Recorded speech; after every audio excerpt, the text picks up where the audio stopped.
चलो बेटा, अगला चैप्टर नंबर 4 है बेटा। इसमें से 3 नंबर की एक्सरसाइज बनने वाली, इसलिए इंपॉर्टेंट है। तो हम इसके बारे में थोड़ी चर्चा कर लेते हैं। देखो बेटा, द्विघात समीकरण क्वाड्रेटिक इक्वेशन है।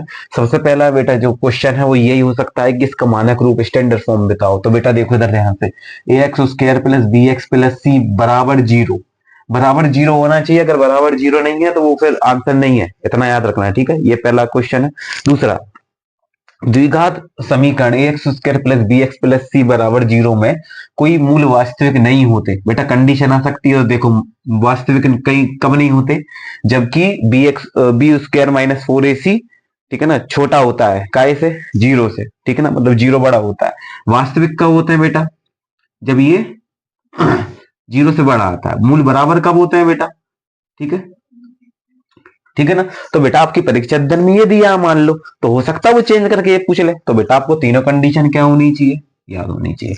अगली चीज देखो, ये क्वेश्चन नंबर 3, विभक्ति कर ज्ञात करिए, उसके 4 ऑप्शन दे देगा। तो बेटा ये कैसी चीज है कि आपको ज्ञात करनी पड़ेगी, सॉल्व करना पड़ेगा। तो देखो विभक्ति कर का सूत्र क्या होता है, B square minus four a सी, ठीक है। बराबर में जीरो नहीं लगाना, विभक्ति कर मतलब डिस्क्रिमिनेंट, ठीक है ना, उसमें नहीं लगता। तो देखो बी का मान कितना है, माइनस फोर, माइनस फोर का स्क्वायर फोर, ए कितना है बेटा वन, और सी कितना है फोर, ठीक है। तो चार चौके 16, चार चौके 16, ठीक है ना, कितना जीरो, ठीक है। तो व्यक्ति कर का मान कितना आएगा, जीरो आएगा, उसका आंसर जीरो आएगा, ठीक है। यहां तक कोई दिक्कत, चलो बेटा इधर देखो। उसके बाद अगला सवाल है श्रीधराचार्य सूत्र, श्रीधराचार्य सूत्र तो यही बेटा, minus b plus minus under root b square minus four a c upon two a. जब ये वीडियो देखो बेटा तो बीच बीच में जो जो याद हो बोलते रहो, ताकि आपको याद हो जाए, ठीक है। क्या होता है श्रीधराचार्य सूत्र, minus b plus minus under root b square minus four a c upon two a, ठीक है ना बेटा, ये है तुम्हारा आंसर। अगला विभक्ति कर मतलब डिस्क्रिमिनेंट का सूत्र, बेटा वो कितना होता है, B square minus four a सी, अब भी अपन लगा के आए थे, ठीक है। उसके बाद वर्ग समीकरण के कितने हल हो सकते हैं, ठीक है ना, दो तीन चार। तो बेटा आंसर कितने, दो, उसकी घात कितनी रहती है, दो, तो उसके शून्य भी हल कितने हो सकते हैं, दो। अब देखो इधर ध्यान से, एक्स माइनस वन था बेटा यहाँ, ठीक है। तो एक्स का मान कितने हो सकते हैं बेटा, देखो हम क्या करते थे यहाँ, याद करो, हमारे जब ऐसे जब हम कोई भी द्विघात समीकरण को जब सॉल्व करते थे तो हमारे पास ऐसी कंडीशन जाती थी, फिर हम क्या करते थे, एक बार एक्स को जीरो के बराबर रख के देखते थे, एक बार इसको जीरो के बराबर रख के देखते थे, ठीक है। तो एक्स बराबर तो जीरो, एक मान तो उसने दिया है, एक्स बराबर वन को उस तरफ भेजोगे तो बेटा एक्स का दूसरा मान आएगा वन, यहाँ कितना वन। तो बेटा इस तरह घुमा फिरा के आपको दे सकता है, बिल्कुल ठंडे दिमाग से काम करना आपसे बनेगा, ठीक है। चलो बेटा वन वर्ड में क्या दे सकता है, द्विघात समीकरण है या नहीं है। तो बेटा ये एक ऐसी चीज है कि आपको करके देखना पड़ेगा, ठीक है ना। तो कुछ नहीं, इसका जो सॉल्व है मैंने अपनी वीडियो में दिया है, ठीक है ना। चैप्टर नंबर 4 की जो वीडियो डाली थी ना 2 दिन पहले, तो उसमें जाके देखना, ठीक है ना। पहले यही सवाल है, ठीक है। अगला, यदि ए बी सी तथा सी वास्तविक संख्या हो तो द्विघात समीकरण होगा। अब देखो स्टैंडर्ड फॉर्म ही पूछा उसने, लेकिन घुमा के पूछ दिया। तो बेटा आप तो याद रखना, एक द्विघात समीकरण एबीसी के रूप में हमेशा कैसा रहता है, a x square plus b x plus c equal to zero, इसको भूलना नहीं बेटा, ठीक है।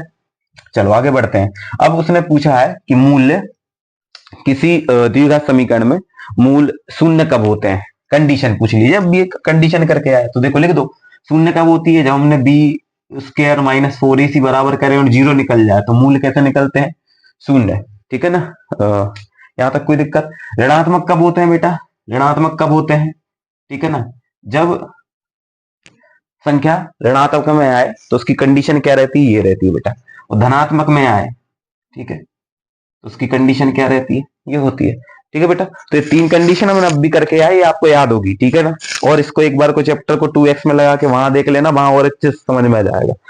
अगला बेटा देखो, अब कहने को तो ये चीज जो है चौथी और पांचवी क्वेश्चन चैप्टर नंबर 2 की है, लेकिन बेटा यहां भी आ सकता है, पूछ लेगा मूल का योगफल बता दो, मतलब सम ऑफ रूट्स, ठीक है ना। तो बेटा उसका फॉर्मूला भी यही होता है, माइनस बी अपॉन ए, ठीक है। तो माइनस बी कितना है 4 और ए कितना है 2, तो दो दूनी 4, वो भी काय का माइनस का, तो ये -2 क्या है बेटा इसका आंसर, ठीक है। और देखो यही का समीकरण है, इसमें पूछ लिया मूलों का गुणनफल, तो बेटा उसका कितना होता है, मूलों का गुणनफल सी अपॉन ए होता है, याद करो इसका भी वही होता है, कोई अंतर नहीं है। सी कितना है बेटा 6, ए कितना है 2, 2 3 6 3, देखो ये 3 लिखा हुआ, ठीक है। तो ऐसा घबराना नहीं बेटा, ठीक है ना, शून्य की जगह मूल लिखा आ सकता है, कोई दिक्कत वाली बात नहीं है।